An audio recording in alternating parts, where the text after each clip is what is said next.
تو جناب جب میرمپور میں میرا دھندا کسی طور نہ چلا، فاقے پر فاقے ہونے لگے اور جیب میں آخری اٹھنی رہ گئی، تو میں نے اپنی بیوی سے پوچھا کہ گھر میں تھوڑا سا آٹا بھی نہیں ہے کیا؟ وہ نیک بخت بولی، 4 چپاتی کا ہوگا۔ میں نے جیب سے آخری اٹھنی نکال کر اسے دیتے ہوئے کہا، جا بازار سے بینگن لے آ، آج چپاتی کے ساتھ بینگن کی بھاجی کھا لیں گے۔ وہ نیک بخت بہت فکر مند ہو کر بولی، اس وقت تو کھا لیں گے، شام کے کھانے کا کیا ہوگا؟ تو فکر نہ کر، وہ اوپر والا دے گا، میں نے کہا۔ پھر میری نظر شیشے کے اس بکس پر پڑی جس میں چھوٹا سا تاج محل رکھا ہوا تھا۔ یہ تاج محل میں نے نئی نئی شادی کے دنوں میں اپنی بیوی کے لیے آگرہ میں خریدا تھا، اور تاج محل کو دیکھ کر ہی خریدا تھا۔ محبت بھی کیا چیز ہے! اس 20 روپے کے تحفے کو پا کر میری بیوی کا چاند سا مکھڑا گلابی ہو گیا تھا۔ اس وقت جب میں نے اس شیشے کے تاج محل کو دیکھ کر کہا، کچھ نہ ہوا تو اس کھلونے کو بیچ دیں گے، تو جناب اس کا چہرہ ایسا پیلا پڑ گیا جیسے کسی نے یکایک اس کے چہرے کا سارا خون کھینچ لیا ہو۔ خوف، مجبوری اور نا امیدی کے ملے جلے جذبات سے لرزتی ہوئی آواز میں بولی، نہیں، میں اسے بیچنے نہ دوں گی، یہ تو یہ تو میرے سہاگ کی نشانی ہے۔ میں نے اس کا غصہ ٹھنڈا کرتے ہوئے کہا، اچھا نہیں بیچیں گے اسے، کچھ اور بیچ دیں گے، ہو سکتا ہے اوپر والا کوئی اور سبیل کر دے۔ تو اس وقت جا کر بینگن تو لے آ، بھوک سے مرا جا رہا ہوں۔ وہ بازار سے بینگن لے آئی۔ رسوئی میں بیٹھ کر اس نے پہلا بینگن کاٹا ہی تھا کہ اسے اندر سے دیکھ کر ٹھٹک گئی۔ ارے! اس کے منہ سے بے اختیار نکلا، کیا ہے؟ میں رسوئی کے اندر گیا۔ اس نے مجھے کٹا ہوا بینگن دکھایا۔ دیکھو تو اس کے اندر کیا لکھا ہے؟ میں نے غور سے بینگن کو دیکھا۔ بینگن کے اندر بیج کچھ اس طرح ایک دوسرے سے جڑ گئے تھے کہ لفظ اللہ صاف دکھائی دے رہا تھا۔ ہے بھگوان! میں نے اپنے ماتھے پر ہاتھ رکھ کر کہا، یہ تو مسلمانوں کا اللہ ہے۔ محلہ پوربیاں جہاں میں رہتا تھا ملا جلا محلہ ہے، یعنی آدھی آبادی ہندوؤں کی اور آدھی مسلمانوں کی ہے۔ لوگ جوک در جوک اس بینگن کو دیکھنے کے لیے آنے لگے۔ ہندوؤں اور مسیحوں کو تو اس بینگن پر یقین نہ آیا، لیکن حاجی میاں چھنن اس پر ایمان لے آئے، اور پہلی نظر نیاز انہوں نے ہی دی۔ میں نے اس کٹے ہوئے بینگن کو اس شیشے کے باکس میں رکھ دیا جس میں تاج محل رکھا تھا۔ تھوڑی دیر میں ایک مسلمان نے اس کے نیچے ہرا کپڑا بچھا دیا۔ منن میاں تمباکو والے نے قرآن خوانی شروع کر دی۔ پھر کیا تھا، شہر کے سارے مسلمانوں میں اس بینگن کا چرچا شروع ہو گیا۔ سمتی پورہ سے میمن پورہ تک، اور ہجواڑے سے کمانی گڑھ تک، اور ادھٹیلا میاں کے چوک سے لے کر محلہ کوٹھیارا تک سے لوگ ہمارا بینگن دیکھنے کے لیے آنے لگے۔ لوگ باغ بولے، ایک کافر کے گھر میں ایمان نے اپنا جلوہ دکھایا ہے۔ نظر نیاز بڑھتی گئی۔ پہلے 15 دنوں میں 7,000 سے اوپر وصول ہو گئے، جس میں سے 300 روپے سائیں کرم شاہ کو دیے۔ اس کا دم لگا کر ہر وقت اس بینگن کی نگرانی کرتا تھا۔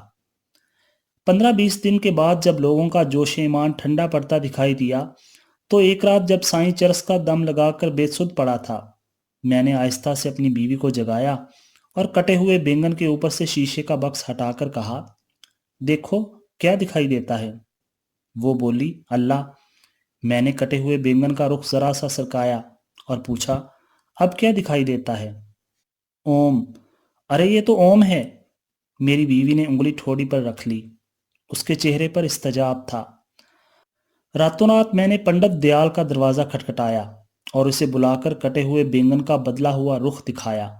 پنڈت دیال نے چیخ کر کہا، ارے یہ تو اوم ہے، اوم! اتنے دنوں تک مسلمان دھوکہ دیتے رہے۔ اس کی چیخ سن کر سائیں کرم شاہ جاگ گیا۔ اس کی کچھ سمجھ میں نہ آ رہا تھا کہ کیا ہو رہا ہے۔ وہ پھٹی پھٹی سرخ آنکھوں سے ہماری طرف دیکھ رہا تھا۔ پنڈت رام دیال نے اسے لات مار کر کہا، نکل بے، ہمارا دھرم بھرشٹ کرتا ہے، اوم کو اللہ بتاتا ہے۔ بس پھر کیا تھا، سارے شہر میں یہ خبر آگ کی طرح پھیل گئی کہ کٹے ہوئے بینگن کے اندر دراصل اوم کا نام کھدا ہوا ہے۔ اب پنڈت رام دیال نے اس پر قبضہ جما لیا۔ رات دن آرتی ہونے لگی، بھجن گائے جانے لگے، چڑھاوا چڑھنے لگا۔ میں نے رام دیال کا حصہ بھی رکھ دیا تھا کہ جو محنت کرے اسے بھی پھل ملنا چاہیے، لیکن بینگن پر ملکیت میری ہی رہی۔ اب شہر کے بڑے بڑے سنت جوگی اور شدھ مہاتما اور سوامی اس بینگن کو دیکھنے کے لیے آنے لگے، جہاں اللہ نے اوم بن کر اس کٹے ہوئے بینگن میں گویا مسلمانوں کو شکست دے دی تھی اور پانی پت کی تینوں لڑائیوں کا بدلہ چکا دیا تھا۔ شہر میں جا بجا لیکچر ہو رہے تھے، ہندو دھرم کی فضیلت پر دھواں دھار بھاشن دیے جا رہے تھے۔ شہر میں تناؤ کی سی کیفیت پیدا ہو گئی تھی۔ ہندو کہتے تھے یہ اوم ہے، مسلمان کہتے تھے یہ اللہ ہے۔ اگلے 25 دنوں میں کوئی 15-20 ہزار کا چڑھاوا چڑھا اور سونے کی انگوٹھیاں اور سونے کا ایک کنگن بھی ہاتھ آیا، لیکن آہستہ آہستہ لوگوں کا خمار پھر ڈھلنے لگا۔ تو جناب، میں نے سوچا اب کوئی اور ترکیب لڑانی چاہیے۔ سوچ سوچ کر جب ایک رات پنڈت رام دیال بھنگ کے نشے میں دھت فرش پر لیٹے ہوئے تھے تو میں نے اپنی بیوی کو جگا کر کہا، نیک بخت، دیکھو اس شیشے کے بکس کے اندر کٹے ہوئے بینگن کے اندر تمہیں کیا دکھائی دیتا ہے؟ اوم ہے، صاف اوم ہے۔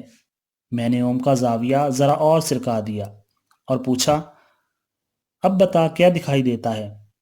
وہ دیکھ کر گھبرا گئی، منہ میں انگلی ڈال کر بولی، ہے رام، یہ تو عیسائیوں کی صلیب ہے۔ شت!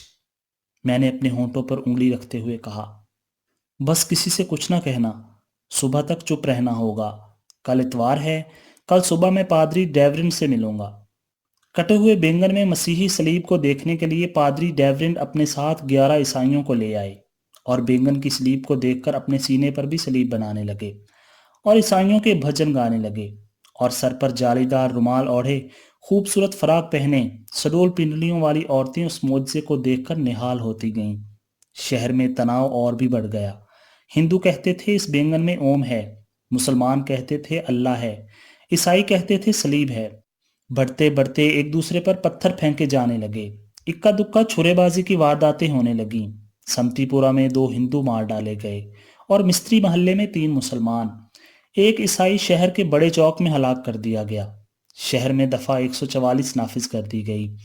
جس دن میری گرفتاری عمل میں آنے والی تھی، اس سے پہلے دن کی رات میں نے بینگن کو موری میں پھینک دیا، گھر کا سارا سامان باندھ لیا اور بیوی سے کہا، کسی دوسرے شہر میں چل کر دوسرا دھندا کریں گے۔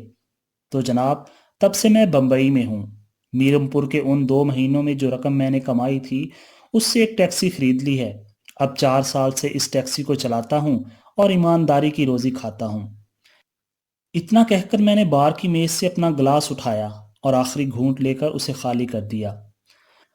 یکایک میری نگاہ میز کی اس سطح پر گئی جہاں میرے گلاس کے شیشے کے پیندے نے ایک گیلا نشان بنا دیا تھا۔ میں نے اپنے دوسرے ساتھی ٹیکسی ڈرائیور محمد بھائی سے کہا، محمد بھائی، دیکھو تو اس گلاس کے پیندے کے نیچے نشان بن گیا ہے، اوم ہے کہ اللہ؟